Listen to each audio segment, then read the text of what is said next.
दोस्तों आज जो मैं कहानी सुनाने जा रहा हूँ, इस कहानी में एक ही परिवार के 3 लोग बैठकर आपस में बात कर रहे थे। ये तीनों लोग एक कत्ल करने की प्लानिंग बना रहे थे और ये सोच रहे थे कि इस कत्ल को करने के बाद जो प्रॉपर्टी है उस प्रॉपर्टी में से कितना हिस्सा किसका होगा। कोई कहता कि जो मकान है वो मैं ले लूँगा और कोई कहता कि जो पैसे हैं उन पैसों को मैं ले लूँगा और कोई कहता कि जो नौकरी है, जो व्यक्ति जो गवर्नमेंटेड जॉब करता है उस जॉब को मैं ले लूँगा और उसके जगह पर मैं नौकरी करने लगूँगा। दोस्तों ये लोग कत्ल भी कर देते हैं और कत्ल करने के बाद ये इस प्रॉपर्टी का हिस्सा लेते अपना अपना बांटते ये लोग। उससे पहले पुलिस पहुंचती है और मात्र 24 घंटे के अंदर ही ये मामला सुलझा देती है और ये लोग पकड़े जाते हैं। और जब इनसे पूछताछ होता है तो एक बेहद ही दर्दनाक कहानी निकलकर सामने आती है। दोस्तों ये कहानी वाकई दर्दनाक है। अगर आप अंत तक सुनते हैं तो आपको रिश्तों पर से विश्वास उठ जाएगा और आप सोचने और समझने पर मजबूर हो जाएंगे कि ऐसा भी हो सकता है। दोस्तों आप सभी को नमस्कार, सलाम, सत श्री अकाल। मैं हूं मुस्तफ़ा और आप सभी का स्वागत है मेरे चैनल पर। आज जो मैं कहानी सुनाने जा रहा हूं ये कहानी मुरादाबाद से है और मुरादाबाद में एक जगह पड़ता है मझोला थाना। इसी मझोला थाने के इलाके में एक कॉलोनी पड़ता है, खुशहाल बैंक कॉलोनी। इसी खुशहाल बैंक कॉलोनी में एक परिवार रहता है और इस परिवार के जो मुखिया हैं उनका नाम जयदेव सिंह है और जयदेव सिंह की उम्र तकरीबन 45 साल है।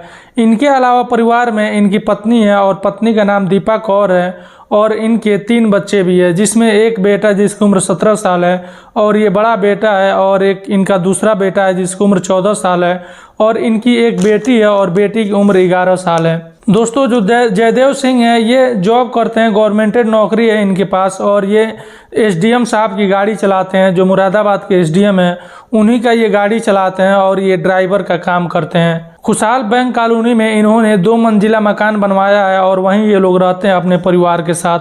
जयदेव सिंह की दीपा के साथ ये दूसरी शादी है, क्योंकि इनकी जो पहली पत्नी थी वो 2022 में उसकी हार्ट अटैक से मौत हो गई थी और मौत के मात्र 5 महीने के बाद ही इन्होंने दीपा से दूसरी शादी कर लिया था और 2022 में इन्होंने शादी किया था। और जो ये तीनों बच्चे हैं इनके, ये पहली पत्नी से ही इनके बच्चे हैं, जो 2 बेटे हैं और 1 बेटियां हैं। जो बड़ा बेटा है वो रुद्रपुर में रहकर पढ़ाई करता है और ये वहीं रहता है और कभी कभी अपने घर आ जाया करता है। ये जो मैं घटना आपको सुनाने जा रहा हूँ ये घटना है 6 मई को और 6 मई की रात का टाइम था। सब लोग अपने अपने घरों में सो रहे थे, पूरी कॉलोनी सुनसान पड़ी हुई थी। लेकिन उसी कॉलोनी का जो सिक्योरिटी गार्ड है वो गश्त लगा रहा था और घरों को देख रहा था, वहाँ पर घूम रहा था। तभी इसकी नज़र जयदेव के मकान पर पड़ती है। वो देखता है कि जो मेन गेट है वो खुला हुआ है। ये खुला हुआ गेट देखकर इसे अजीब लगता है, लेकिन ये फिर सोचता है कि हो सकता हो कोई अभी अभी अंदर गया हो या कोई रिश्तेदार आया हो, इसी वजह से गेट खुला हुआ है। उस रात तकरीबन 2:30 बज रहे थे और जो सिक्योरिटी गार्ड था ये वहीं गश्त लगा रहा था। काफ़ी समय हो जाता है, जब वो दरवाज़ा बंद नहीं होता है तो इसको शक हो जाता है कि हो ना हो कुछ ना कुछ तो गड़बड़ ज़रूर है। फिर ये उस दरवाजे के पास जाता है और वहाँ से जयदेव को आवाज़ लगाना शुरू करता है, लेकिन अंदर से कोई रिप्लाई नहीं आता है। ये दरवाजे को भी पीटता है लेकिन कोई भी फ़र्क नहीं पड़ता।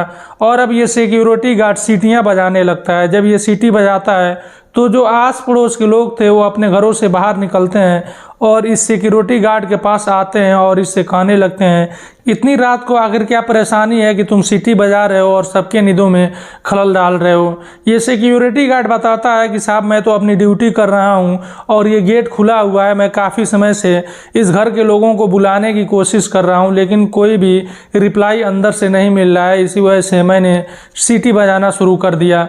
अब जो आस पड़ोस के लोग आए थे वो भी खुला हुआ दरवाज़ा देखकर सोच में पड़ जाते हैं और वो भी आवाज़ लगाते हैं। काफ़ी समय गुजर जाता है। कुछ समय गुजरने के बाद उस घर में से एक लड़का बाहर आता है और ये जो लड़का अब बाहर आया था ये जयदेव का दूसरे नंबर का बेटा था जिसकी उम्र 14 साल थी।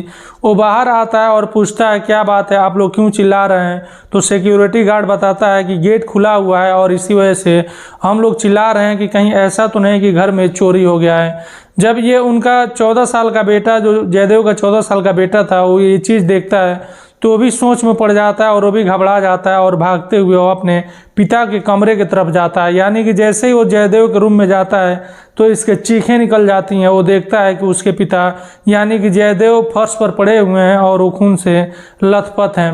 वो दोबारा चीखते हुए बाहर निकलता है। अब जो आस पड़ोस के लोग थे वो भी घर के अंदर आते हैं, वो भी घर की हालत देखते हैं तो उनकी भी हालत ख़राब हो जाती है।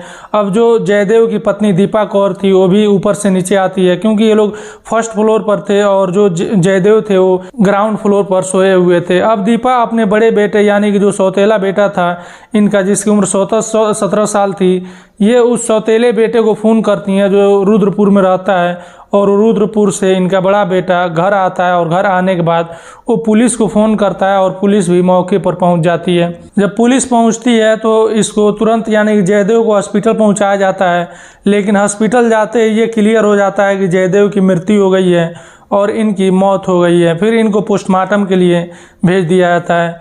जब पोस्टमार्टम रिपोर्ट आता है तो पता चलता है कि जयदेव के सर पर किसी वजनी चीज़ से वार किया गया है और एक के बाद एक कई बार मारा गया है, तब जाकर इनकी मौत हुई है। अब पुलिस परिवार वालों से पूछताछ करती है, किसी पर शक हो, परिवार वाले कहते हैं कि उनका शक किसी पर नहीं है और किसी से दुश्मनी भी नहीं है।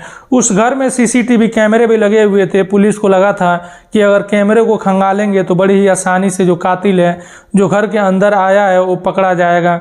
पुलिस उन कैमरों को खंगालती है। जब वो कैमरा देखती है तो पुलिस चौंक जाती है, क्योंकि रात के टाइम कैमरा बंद कर दिया गया था। पूरे दिन का वीडियो फुटेज था उसमें और पहले का भी वीडियो फुटेज था, लेकिन जिस रोज जयदेव का कत्ल हुआ था, जिस रात जयदेव को मारा गया था, उस रात कैमरे को बंद कर दिया गया था। पुलिस डीवीआर भी चेक करती है तो पता चलता है कि डीवीआर भी बंद कर दिया गया है और उस रात यानी कि 6 मई की रात ये कैमरा पूरी तरह से बंद था। पुलिस के हाथ खाली थे। अब जो आस पड़ोस में कैमरे लगे हुए थे उनको पुलिस खंगालती है, उनमें छानबीन करती है।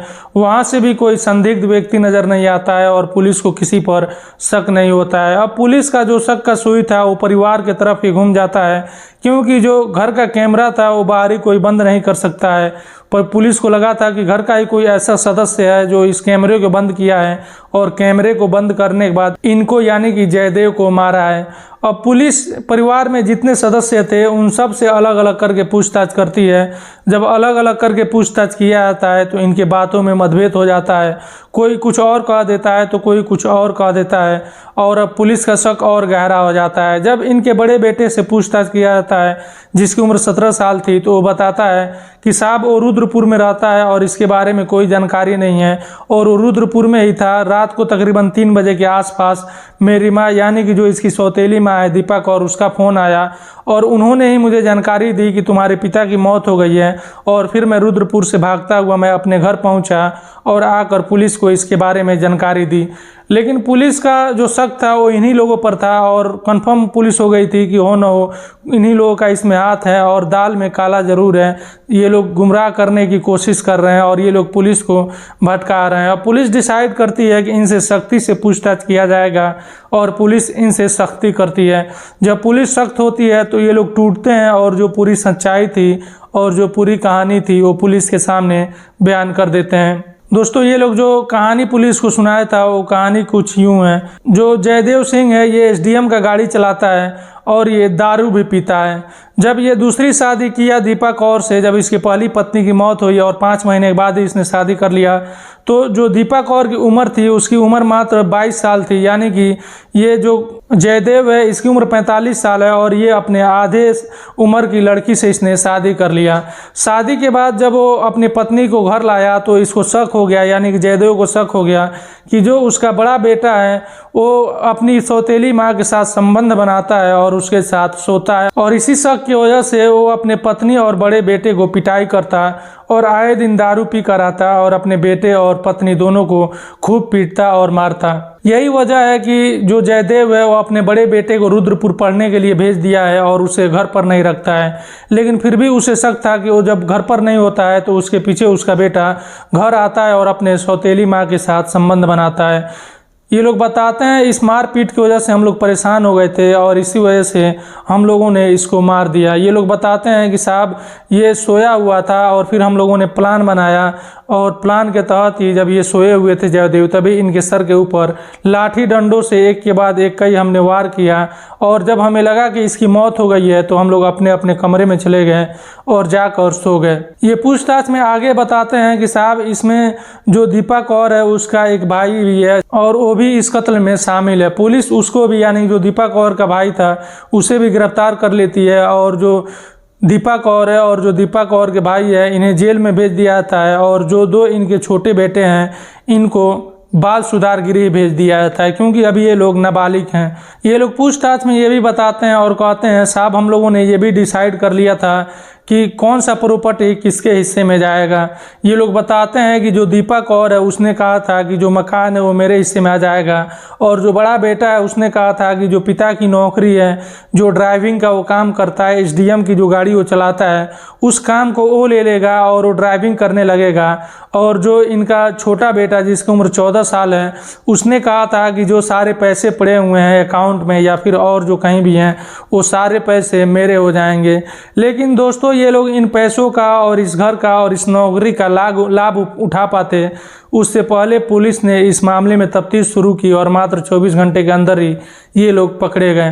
दोस्तों, जुर्म चाहे जितने भी दिमाग लगा कर लिया जाए, जितने भी फुल प्रूफ प्लानिंग के साथ कर लिया जाए, लेकिन एक ना एक रोज कातिल को या जो जुर्म अपराध करने वाला व्यक्ति है वो ज़रूर पकड़ा जाता है और वो पुलिस के हत्थे चढ़ जाता है। दोस्तों, इस तरह की कहानियां सुनाने का हमारा मकसद किसी को परेशान करना नहीं है, बल्कि सावधान करना है और आगाह करना है।